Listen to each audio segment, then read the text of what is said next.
कितीही डुबक्या मारल्या तरी गद्दारीचा शिक्का पुसला जाणार नाही. एकनाथ शिंदेंच्या प्रयागराज दौऱ्यावर उद्धव ठाकरेंची टीका. पुणे अत्याचार प्रकरणासंबंधीच्या गृहराज्यमंत्री योगेश कदमांच्या वक्तव्यानं वाद. घटना शांततेत घडली, पीडित तरुणी ओरडली का नाही, योगेश कदम यांचा सवाल. गृहराज्यमंत्री आरोपीला क्लीन चिट देत आहेत का? स्वारगेट प्रकरणातील आरोपीसोबत महायुतीचं नातं काय? योगेश कदमांच्या वक्तव्यानंतर विजय वडेट्टीवार आक्रमक. पुणे अत्याचार प्रकरणी शिरूरमधील गुन्हाट गावात 100हून अधिक पोलिसांचा फौजफाटा.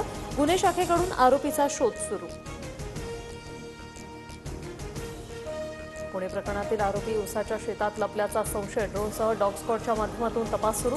आरोपीला काल गावच्या आसपास काहींनी पाहिल्याची माहिती. लाडक्या बहिणींवर अत्याचार करणाऱ्या नराधमांना फाशीची शिक्षा होण्यासाठी सरकार प्रयत्नशील. पुणे अत्याचार प्रकरणानंतर उपमुख्यमंत्री एकनाथ शिंदे यांचं आश्वासन. पुणे अत्याचार प्रकरणातील आरोपी दत्तात्रय गाडे फरार घोषित. गाडेची माहिती देणाऱ्याला पोलिसांकडून 1 लाख बक्षीस. डीसीपी स्मार्तना पाटील यांची माहिती.